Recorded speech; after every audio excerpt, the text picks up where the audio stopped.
Good day and welcome to this Focus On segment. I'm Divot Radamer. Gauteng MEC for Finance, Jacob Mamabolo, tabled his maiden midterm budget policy statement for 2022-2023. In the statement, he allocated portions of the budget to the most pressing areas. Let's take a look. MEC, this is your maiden midterm budget policy for the year. I want to know, you mentioned revenue collection of about 7.2 billion. Where are you, which sources are you getting this collection from? Thank you very much. We have, as part of the speech, we have clearly and in a very detailed way explained the multiple sources of revenue that we want to look at. And these are classified basically into two. One source of increasing our revenue, and we're estimating, of course, in total 7.2 billion, will come from the revenue streams that currently are giving us money. And this includes motor vehicle licenses. But in that, there are leakages because we're not getting all the revenue.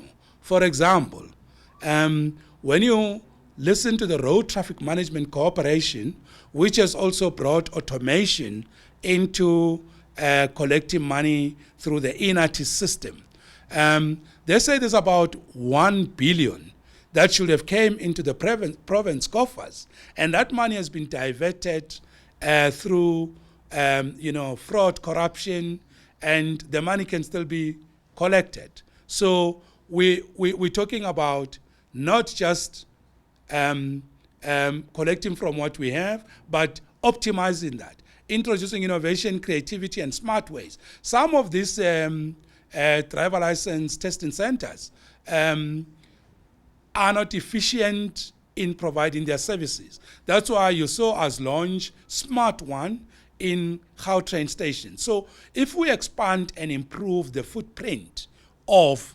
DLTCs, so the driver license testing centers, we're quite sure that we can raise more revenue. So the other part is completely new ones, which we have not tapped into currently. Examples of those are advertising. We have got prime land on our road network and many parts of the province. Given that Gauteng doesn't have land as many other provinces, almost every piece of land here is strategically placed. So we're going to explore advertising. We also have buildings that many of them are high-rise buildings, and advertising on them is quite popular, and we're not optimizing that. We're sitting with property value in the Department of Infrastructure Development. These are government land parcels. They are sitting there, they are not gaining any value for the province. And some of them are sitting in strategic places like Sandton City, which is one of the fastest growing areas in the province. So if we optimize land portfolio, partner with the private sector wants land. We're not talking about selling the land, but you can give long-term leases and partner with the private sector to optimize the land. We have not tapped into using our assets to generate revenue and income. So that is one of the issues that we are looking at. So there are new sources, there are existing sources.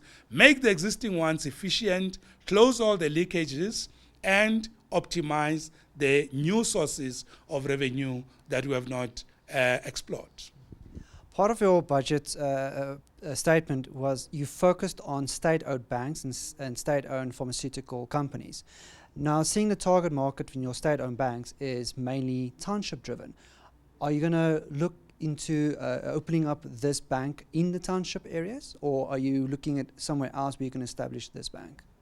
So let me provide context. The investment that is happening in Gauteng province, most of it happen in suburbs, in industrial sites.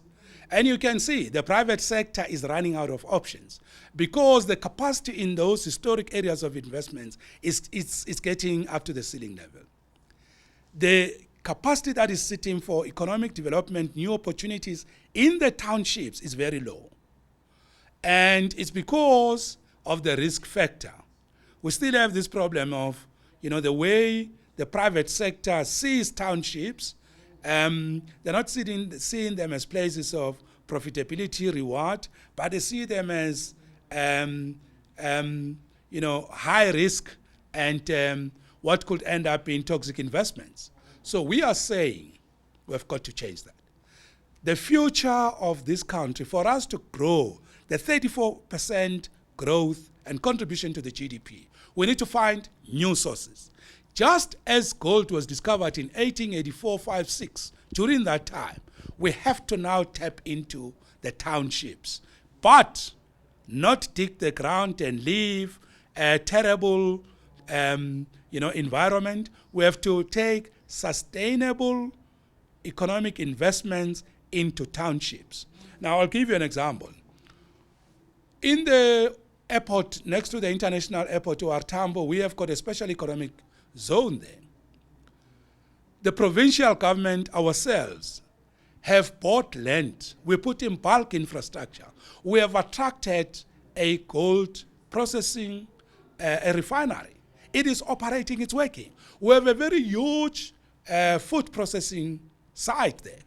In Tshwane, the automotive sector is sitting on our special economic zone. So, through the bank, we will do exactly that. Because what we're talking here is not rocket science. We get land, put bulk, invite private sector, and make sure that they are able to do business. The costs are lower, and they are able to then optimize their investment. So that's what the bank must finance. Look at the issue of the tapping into the capacity of the sun. Hydrogen, clean energy, renewables, the economy around climate change. That's the new economy for the future. I have got abundant sun. The sun is quite huge. So we're going to be harvesting the sun. To do that, panels, for example, for solar, are going to be a huge thing moving forward. So those investments, where do we take them? Shouldn't we be attracting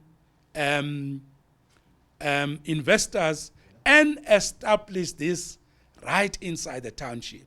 Commercial sites, office parks, and even the pharmaceutical company, warehousing, logistics. Most of these townships we're talking about, they are not too far from major arterial roads, high capacity roads. So we're not talking about something, if China could build cities from rural areas, certainly with the bank we're looking at, we should be able to lead the private sector and also help them manage risk that they're worried about, manage upside risk and optimize, the upside opportunities. So we're going to make sure that on the downside, on the upside, we balance risk and opportunities through the banks and crowding investments.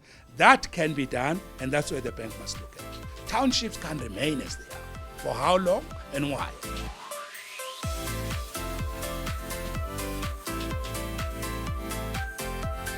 Premier, thank you for taking time to speak to us. This is the first midterm budget under your stewardship. Are you satisfied with the way the budget was allocated?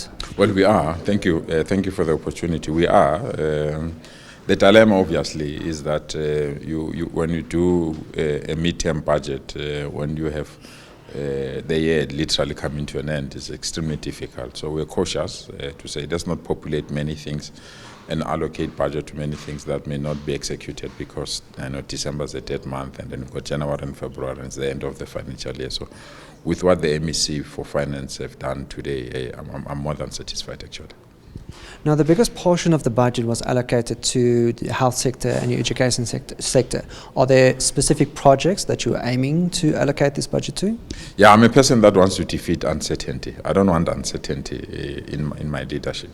Everything that is uncertain, it bothers me big time. You will see that there was serious uncertainty on e-tolls. We have sorted out now. It's clear what we're going to do. It's clear what is going to happen. We've started the process to deal with the 30% that is related to the payment that we've agreed that we take. The education, there are some buildings of schools that could not be concluded, and people were not certain whether those buildings should be concluded. Now we've allocated budget to conclude them, similar to health as well as other Department of Infrastructure Development. But what is key out of this budget is our commitment to fight crime. You can see that we have now clearly budgeted for the 6,000 young people that have to patrol our streets, patrol our wards. We've also put sufficient money for tools that they need to use, which is your guns, your bullets, and all other things. We've also budgeted for their motor vehicles and other related matters. So if there's one budget item that I would want to elevate is our fight against crime. If we can't fight crime and corruption in our province, we would have lost this battle. I also want to find out, so we still sit with a load shedding challenge. Are we looking, or are you looking at funding projects to take the province mostly off the grid, or do you have something in mind already? Well, we've met with the minister from Finland. They're giving us a solution that we think which will allow the province to be off the grid. But because we're in the middle of negotiations, we didn't want to risk those discussions to be part of the budget speech and the debates now. We want to satisfy ourselves first. If we can crack it, we really believe that will protect the citizen of Gauteng. Hopefully, by the time we table our SOPA, which is the State of the Province address, we'll have some idea on how best will the Finland people assist us to really finally and concretely be out of the grid. But we're also discussing with other investors that came. There's a waste to energy investment opportunity that they presented to us. We've referred it to the team to work around it. There's some solar arrangement that we're working on, but also the electric vehicles. There's a huge demand for electric vehicles. Being a cosmopolitan city, we should be the first city to lead in the rollout of that particular infrastructure. But you can't roll out that infrastructure when you don't have a reliable energy. So we are working around those things. Hopefully when we go to the State of the Province address, we'll have an idea of all those investment opportunities.